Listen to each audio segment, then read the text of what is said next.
warahmatullahi wabarakatuh. Salam sejahtera bagi kita semua. Sebelumnya perkenalkan, nama saya Muhammad Raja. Saya dari program pendidikan Diploma 3, jurusan Sanitasi Kesehatan Lingkungan tingkat 1. Di video kali ini saya akan mempresentasikan apa itu karya tulis ilmiah, yang mencakup apa-apa saja strukturnya, apa-apa saja sistematikanya, bagaimana sifatnya, manfaatnya, serta apa-apa saja jenis dari karya tulis ilmiah tersebut. Bagaimana videonya? Selamat menyaksikan. Pengertian karya tulis ilmiah. Karya tulis ilmiah merupakan gabungan dari 3 suku kata. Menurut Kamus Besar Bahasa Indonesia, karya dapat diartikan sebagai hasil sebuah usaha, upaya, perbuatan, atau ciptaan. Sedangkan tulis atau menulis memiliki arti segala kegiatan yang terkait dengan huruf, angka, pena, atau media tulis yang lain. Yang ketiga adalah ilmiah. Menurut Kamus Besar Bahasa Indonesia, berarti bersifat ilmu, secara ilmu pengetahuan atau memenuhi syarat kaidah ilmu pengetahuan. Nah, jika diartikan secara menyeluruh, karya tulis ilmiah merupakan sebuah karya yang dihasilkan dari kegiatan menulis dengan menggunakan penerapan kaidah ilmiah, mengutamakan aspek rasionalitas, mengusung permasalahan yang bersifat objektif serta faktual. Sangat disarankan penulisan karya tulis ilmiah menggunakan kata yang tidak ambigu atau memiliki makna ganda. Maka diperlukan menggunakan gaya bahasa yang lugas, eksplisit, menggunakan variasi istilah ilmiah yang sesuai dengan atau pedoman umum ejaan bahasa Indonesia, agar dapat menulis dan dapat menyusun karya tulis ilmiah yang baik. Buku karya tulis ilmiah edisi revisi oleh Yutinati Winarto, Ibnu Wahyudi Ezra M. Chosin, DKK dapat dijadikan referensi karena di dalamnya dijabarkan bagaimana cara menemukan ide atau gagasan serta menuangkan ide tersebut ke dalam bentuk tulisan karya ilmiah. Dalam perkembangan ilmu pengetahuan, teori mengenai arti karya tulis ilmiah turut serta berkembang sesuai dengan tema penelitian, tujuan penelitian, metode penelitian, kerangka teori, sehingga memunculkan pengetahuan-pengetahuan baru mengenai karya tulis ilmiah ini sendiri. Mari kita simak pengertian karya tulis ilmiah menurut para ahli berikut ini. 1. Menurut Eko Susilo. Menurut Eko Susilo, karya tulis ilmiah adalah artikel yang diperoleh sesuai dengan sifat ilmiah dan didasarkan pada observasi, evaluasi, penelitian dalam bidang tertentu, disusun menurut metode tertentu dengan sistematika penulisan bahasa bersantun dan isinya dapat dipertanggungjawabkan kebenarannya. 2. Dwi Loka dan Riana.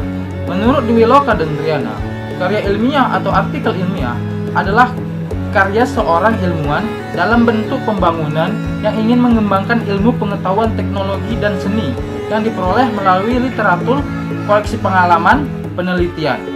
3. Titi Setioningsih, dosen pendidikan bahasa dan sastra Indonesia, Fakultas Keguruan dan Ilmu Pendidikan Universitas Negeri 11 Maret, menyebutkan bahwa karya tulis merupakan sebuah tulisan yang dibuat berdasarkan metode ilmiah, yakni logika ilmu pengetahuan yang dimulai dari adanya masalah, tujuan, manfaat, dan pentingnya hal tersebut dibahas.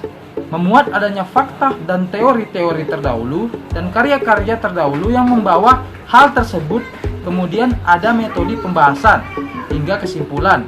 Tentunya referensi juga harus disertakan. Berikutnya, fungsi karya tulis ilmiah. 1. Fungsi untuk pendidikan. Pada saat penulis berada di bangku sekolah menengah, penulis pernah mengikuti kegiatan ekstrakurikuler karya ilmiah remaja. Dari sini, penulis belajar banyak tentang dasar penulisan, mengajak penulisnya untuk berpikir kritis, menuliskan pemikiran atau hasil percobaan ilmiah, kemudian mempertanggungjawabkan hasilnya.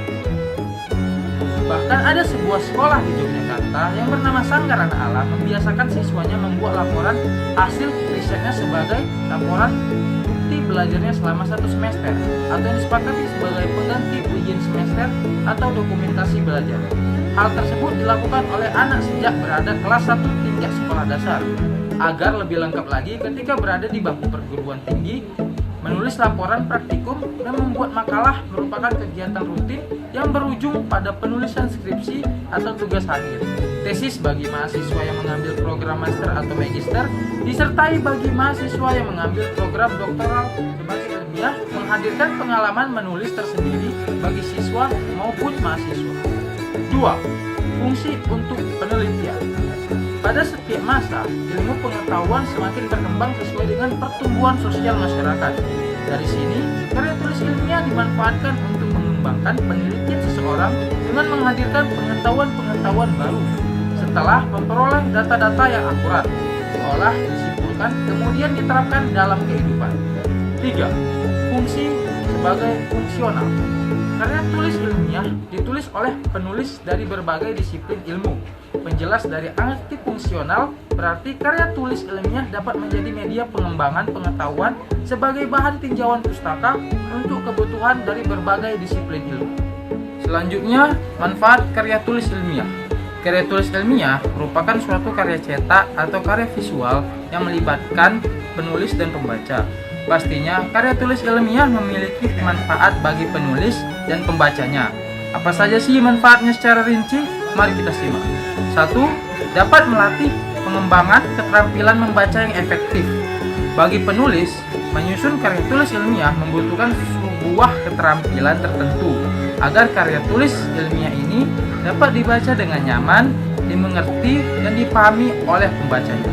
Sehingga penulis memerlukan keterampilan membaca yang efektif agar tidak membuang energi dalam menyusun karya tulis ilmiah.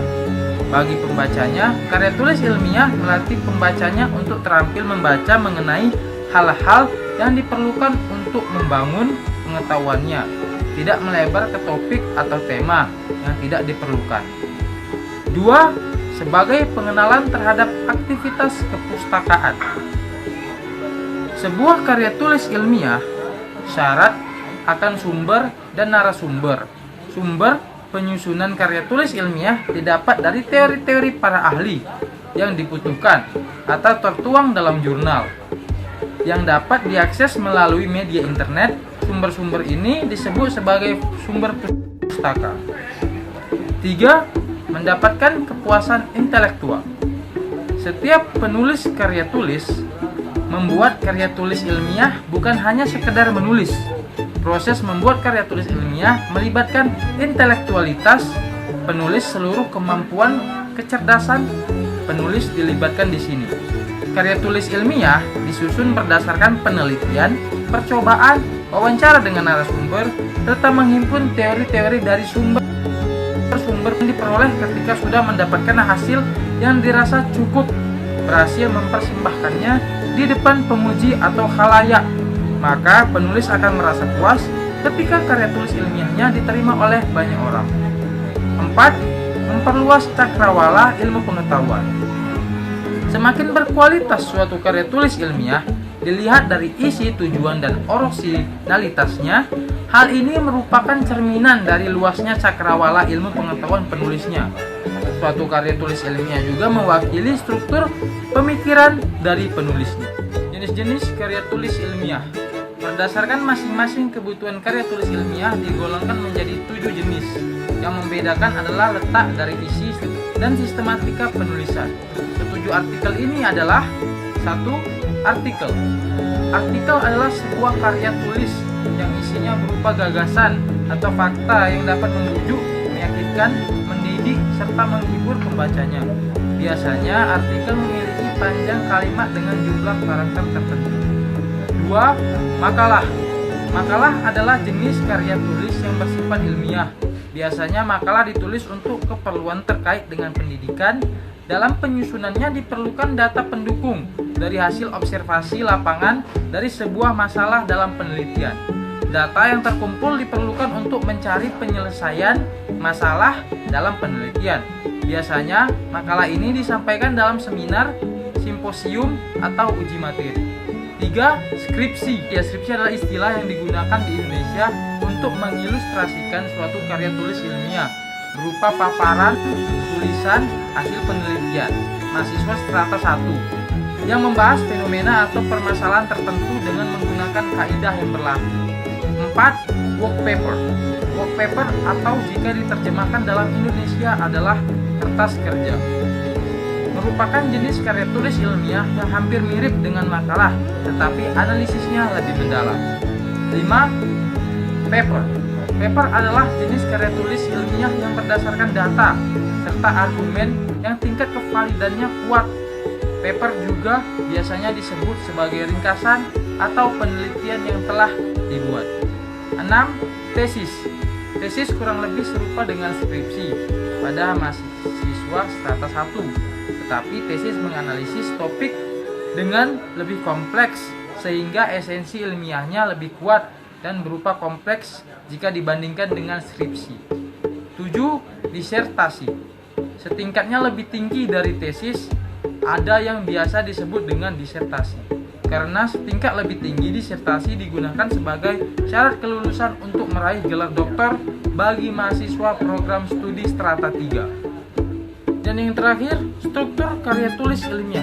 Setiap karya tulis ilmiah memiliki style guide atau selingkung yang berarti pedoman tata cara penulisan yang ditentukan oleh jenis tulisan dan tujuan karya tulis ilmiah ini dibuat. Secara umum, struktur karya tulis ilmiah dijadikan sebagai berikut. 1. Halaman judul.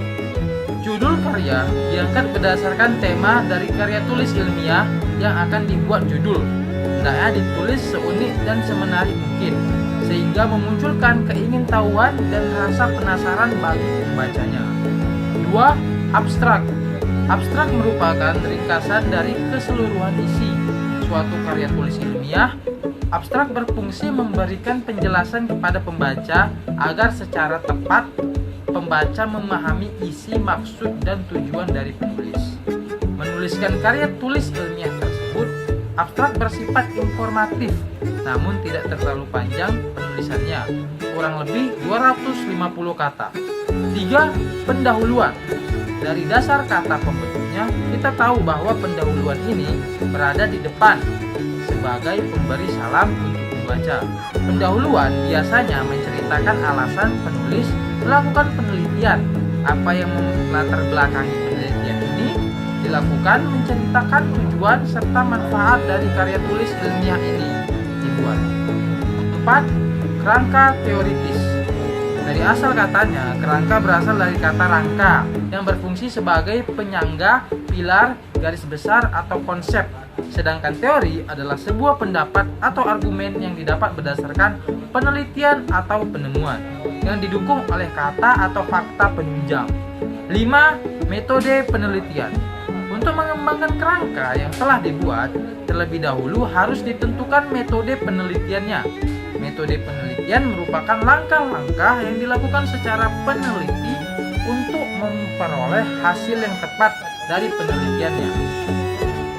6. Pembahasan. Pembahasan menjadi bagian yang paling panjang pada penulisan karya tulis ilmiah. Pembahasan berfungsi menjelaskan tujuan, manfaat, metode, kerangka teori, serta rumusan masalah yang disertai data-data yang diperoleh. Jika karya tulis ilmiah ini dibagikan ke khalayak umum, yang akan memunculkan tanya jawab adalah pada bagian ini. 7. Kesimpulan dan syarat. Kesimpulan selalu berada di bagian akhir sebuah karya tulis ilmiah yang berisi pendapat dari penulis atas semua yang telah dibahas. Tujuannya adalah agar pembaca memperoleh wawasan baru dari subjek yang telah dibahas. Dan yang terakhir, 8. Daftar pustaka. Daftar pustaka merupakan sebuah daftar yang berisi sumber teori yang digunakan oleh penulis dalam penelitiannya. Penulisan daftar pustaka biasanya dituliskan dengan format nama penulis, judul tulisan, nama penerbitnya, identitas, dan kapan diterbitkan. Baiklah, saya rasa cukup untuk presentasi saya. Bila ada kesalahan dan kekurangan selama presentasi saya mohon maaf. Kepada Tuhan saya mohon ampun. Wabillahi taufiq wal hidayah. Wassalamualaikum warahmatullahi wabarakatuh.